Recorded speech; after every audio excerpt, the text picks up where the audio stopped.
بسم اللہ الرحمن الرحیم۔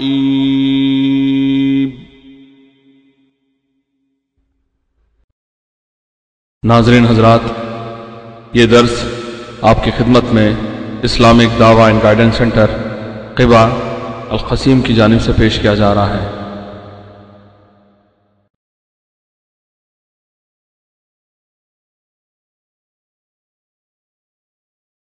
درس کا عنوان ہے اسلام اور قبروں کی پوجا۔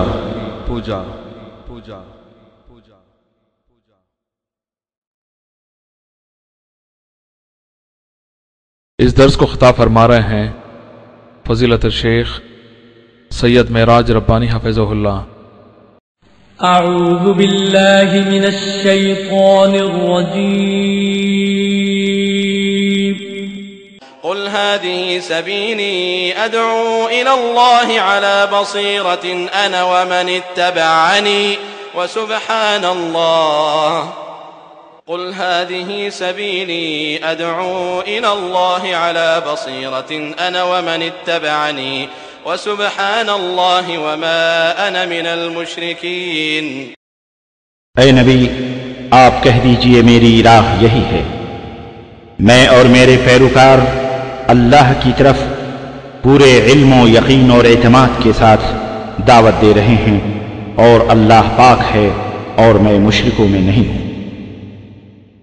سنیے، سورہ مومنون کے اندر اللہ رب العزت نے سورہ مومنون آیت نمبر 84 سے لے کر 89 تک، 89 تک آپ پڑھتے چلے جائیے۔ اللہ رب العزت نے فرمایا قل لمن الارض ومن فیہا ان کنتم تعلمون۔ اے نبی، آپ ان سے پوچھئے کہ زمین اور آسمان کے اندر جتنی بھی چیزیں ہیں اس کا مالک کون ہے؟ اگر تم جانتے ہو اے مشرکو، اے کافرو، کفار مکہ، اگر تم جانتے ہو تو ذرا بتلاؤ کہ اس کا مالک کون ہے۔ سیقولون للہ، تو یہ کہیں گے یہ سب کا مالک کون ہے؟ اللہ ہے۔ قل افلا تذکرون، تو اے نبی آپ کہہ دیجئے نصیحت نہیں حاصل کرتے ہو؟ قل من رب السماوات السبع ورب العرش العظیم۔ اے نبی ان سے پوچھئے کہ ساتوں آسمانوں کا، عرش اعظم کا مالک کون ہے؟ کون ہے پالنہار؟ سیقولون للہ، تو یہ کہیں گے یہ سب کا مالک کون ہے؟ اللہ ہے۔ قل افلا تتقون، اے نبی کہہ دیجئے کیا تمہیں ڈر نہیں لگتا ہے؟ قل من بیدہ ملکوت کل شیء وہو یجیر ولا یجار علیہ ان کنتم تعلمون۔ اے نبی ان سے کہیے کہ یہ بتلاؤ ہر چیز کا مالک، ہر چیز کی ملکیت کس کے ہاتھ میں ہے؟ تصرف اور اختیار مختار کل کون ہے؟ کس کے ہاتھ میں ہے یہ زمین و آسمان کی ڈوریاں؟ وہو یجیر ولا یجار علیہ، وہ لوگوں کو پناہ دیتا ہے پر وہ کسی کی پناہ نہیں لیتا۔ آخر یہ طاقت و قوت کس کی ہے؟ ان کنتم تعلمون، اگر تم جانتے ہو تو جواب دو۔ سیقولون اللہ، تو وہ کہیں گے کہ یہ سب اللہ عز و جل کے لیے ہے۔ قل فأنا تسحرون، تو اے نبی کہہ دیجئے کیا تمہارے پر جادو کیا گیا ہے؟ سمجھ نہیں آتی ہے پھر کیوں شرک کرتے ہو؟ میرے عزیزو، ان آیات سے کھلم کھلا یہ بات واضح ہوتی ہے کہ مشرکین صرف یہی نہیں کہ اللہ تبارک و تعالیٰ کی ذات پاک کا اقرار کرتے تھے، بلکہ مشرکین کا یہ عقیدہ تھا کہ تمام کائنات کا خالق، تمام کائنات کا مالک اور تمام کائنات کا رازق اور اس کائنات کا مدبر اللہ عز و جل ہے۔ انہیں اقرار تھا کہ وہ جسے چاہے زندگی عطا فرمائے، انہیں اقرار تھا کہ وہ جسے چاہے موت عطا فرمائے، اس کا کوئی بگاڑ نہیں سکتا۔ وہ جسے چاہے پکڑے، دنیا کی کوئی طاقت اسے نہیں چھڑا سکتی ہے، کوئی طاقت اسے بچا نہیں سکتی۔ پھر سوال یہ پیدا ہوتا ہے، آپ کے ذہنوں میں بھی یہ سوال کلبلاتا ہوگا، بچلتا ہوگا کہ پھر وہ مشرک کیوں قرار پائے جب وہ اللہ کے بارے میں اتنا اچھا عقیدہ رکھتے تھے کہ آج کل کے یہ ہمارے ظالم کفار نہیں رکھتے ہیں؟ تو پھر وہ مشرک کیوں قرار پائے گئے؟ ان سے جنگیں کیوں لڑی گئیں؟ ان کے بہو بیٹیوں کو غلام کیوں بنایا گیا؟ ان کے گھروں پر قبضہ کیوں کیا گیا؟ ان کے مال و دولت کو مال غنیمت کیوں بنایا گیا؟ آئیے قرآن ہی سے اس کا جواب لیتے ہیں، قرآن سے ہم اس کو سوال کرتے ہیں۔ اے قرآن تو بتلا کہ آخر وہ مشرکین مکہ جو اللہ کے بارے میں یہ تمام سب عقائد رکھتے تھے، پھر انہیں مشرک کیوں کہا گیا؟ پھر ان سے جنگیں کیوں لڑی گئیں؟ پھر ان سے قتال کیوں کیا گیا؟ کیوں